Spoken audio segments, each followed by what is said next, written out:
Hey there, friends and enemies. JoPa here again, and today I wanted to go over some tips that'll help every Cyberpunk 2077 Phantom Liberty player enjoy the DLC just a bit more. These will make your life easier, and I found them to be really advantageous for my playthrough. I've been absolutely loving my return to Cyberpunk 2077 and Night City with the 2.0 update and Phantom Liberty, so let me share some things that'll help you along the way.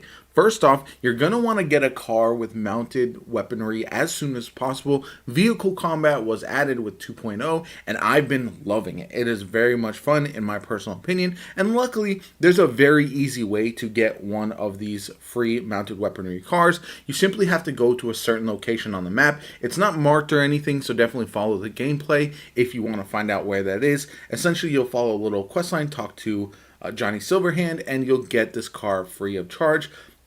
It's very good. I would highly recommend getting it as soon as possible. You can also purchase some mounted weaponry vehicles, but one of them is very, very expensive, and some other ones you have to do some quest lines in order to obtain those eventually. So this is one you can get right away. Now, keep in mind, this one only has the machine guns. It won't have the rockets and missiles that others have. So this is just essentially a starter one. It's also a tribute to rally car driver Ken Block. So definitely recommend going and snagging that as soon as possible, whether you're going to use that or not. But yeah, that's what I did right away as soon as I found out about it, because I think this is one that will help you out tremendously. And again, I'm really enjoying the vehicle combat in the game, so that's something that I would recommend doing as soon as possible. Number two, explore all of Dogtown. There's a lot going on. There's a lot of side missions. There's a lot of public event type things that I'm going to talk about in a little bit. But overall, this is a city that is jam-packed with stuff to do. It feels almost more alive, especially than original Night City with early Cyberpunk 2077. There's always something to do, and there's all kinds of little hidden things that are going to be very, very rewarding. First off, you have airdrops. These are going to be different kind of events where you can either fight off some enemies, you can scale a building and go around some traps and all that kind of good stuff. But essentially, you're going to see some smoke in the air. You're going to follow it to that public event, do whatever that activity is, and get well rewarded. It's going to be very nice, and I highly recommend doing these as soon as you pop up. Oftentimes, you'll see like a flying vehicle, a plane or something coming through. You'll hear it. It's very evident when one of these is popping up, but I would do them whenever they are around because they're very, very rewarding, and I highly recommend them. You'll also see some dungeon-like activities. Essentially, it's going to have 3 little green skulls on the map, and this is going to take you through a bunch of enemies you're going to have to defeat, leading up to a final juiced-up mini-boss that you can defeat. The one that I did first has multiple waves, so you have to defeat them in kind of multiple forms, so I thought that was really cool. And again, very rewarding. These things are going to provide you with a bunch of items, a bunch of materials, a bunch of uniques, and all that kind of good stuff. Not only that, but you'll also be able to get a relic point from these locations as well. So if you see a place to upload your data, there are these relic points scattered throughout the map, but also guaranteed to be in these little dungeons that you're playing through as well. So that's very nice. I would highly recommend doing all of those because, again, very rewarding. On top of that, pick up every single weapon you see in this game.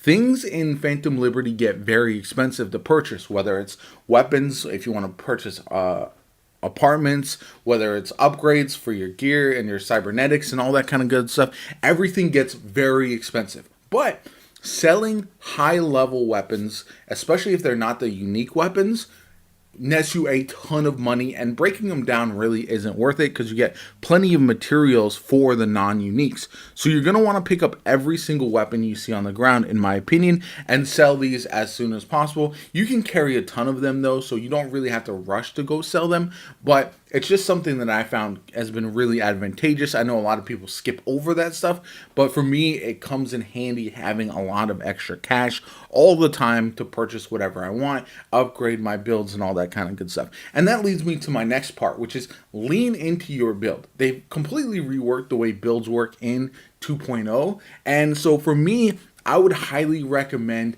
diving into whatever build you want, really leaning into it, getting the cybernetics that you need to upgrade it, leaning into that path, really going down the path that is going to be the most fun gameplay for you. And For me, I did a muscle mommy build where she's just slamming her hammer everywhere and destroying everything. And I feel like a walking tank. It is fantastic. It does make things very interesting gameplay wise because you can really specialize in a way that previously you could, but not in the same level, right? So that's one thing that I've really enjoyed in this game is the build potential is just so much better. There's a lot more uniques and different weapons to really pair with the builds that I want to personally be running. I'm probably going to go for a ninja build next after this really blunt weapon based build that I'm rocking now. I'm really enjoying it. So yeah, that's something that I would recommend doing. Lean into your build, figure out what build you want to run and what's going to work out best for your playthrough, and just go to town. In my opinion, it is an absolute blast. Now, there are some decisions to make within the Cyberpunk 2077 Phantom Liberty story, as one would expect if you've played the base game.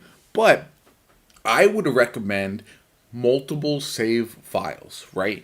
If you want to experience all the endings, you don't want to replay absolutely everything in this expansion, have multiple save files at all times, especially when you come across a situation where you have to make a decision in the dialogue, right? You don't know in your first playthrough, unless you've looked it up, where the branching paths are going to lie. And if you've experienced the regular base game of Cyberpunk 2077, you know that little things can affect the path that you're on and which endings you have available, because not only will it potentially affect your Phantom Liberty ending, but it could also affect your final ending as well. So keep that in mind for sure, because this is the type of game where, for me, I want to experience all the different endings, see where it goes with different interactions with characters. And so while if you don't spoil the game, you're going to want to make sure that you have those different options available and not replay through absolutely everything in the expansion if you don't want to.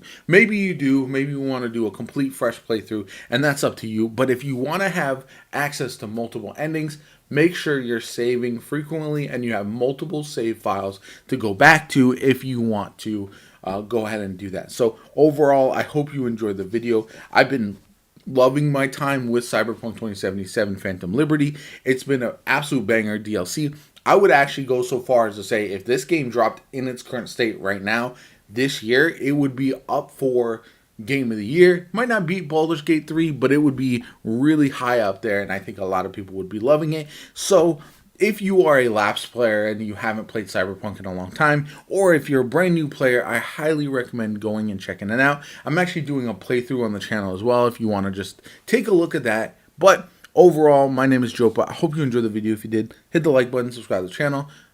I hope you have a good one, and I'll catch you all later.